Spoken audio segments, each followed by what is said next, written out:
Uyafunga ke nomzana umkhize ukuthi ubufakazi uzobethula buyiqiniso, iqiniso lonke futhi iqiniso lodwa. Yebo.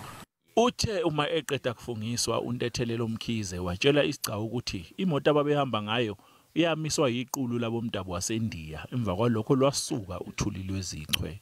Lo mfana omncane lesikhathi ngisingisusa imoto washaya imoto ngembazo la behind iLokhozana I think kwipanel le yangemuva just behind isicabha lesangemuva emotweni.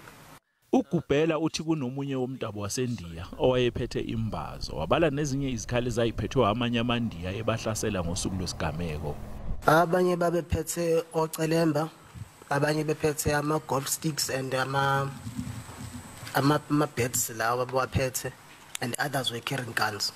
Ukhabazela uthi laba babachapha ngenhlamba bebabiza nangamagama esingeke sakwazi ukwashicilela ngenxa yokuqoshama kwawo. Monkey, Zuma's guy, what are you doing here in Phoenix? We're going to kill you all, Zuma's people here. We don't want you here. Kube sekufika isikhathi sokuthi umkhize akhombise isigcawu ukuthi walimala kuphi. The first 2 bullets I think yangena la yaphuma lana yokuqala, then the other one yabala. Kuleso sigameko ke umkhize ohlala eNtuzuma kwasi uthi wakwazi ukuphula ukundlela abaleke ngemoto eshayela kabuhlungu njengoba le moto yayiqhululwa ngentululwane ezinhlamvu yena engaphakathi ezama ukushayela.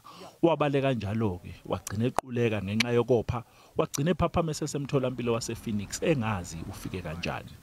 Njengamanje umkhize usephila kabuhlungu njengoba isisu sakhe sesikhukhumele, asikapholi kanti siboshwe nangamabhandishi umzimba wonke usaqhuga namanje.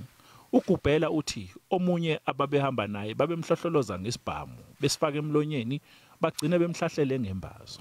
Bangaphezulu kwama50 abantu abakhalelwa ngamasongo kasigonyela ngalezi ibhelu zasePhoenix. Isigcawu siyaqhubeka. NginguCalvin Dludla wezindaba zeSABC.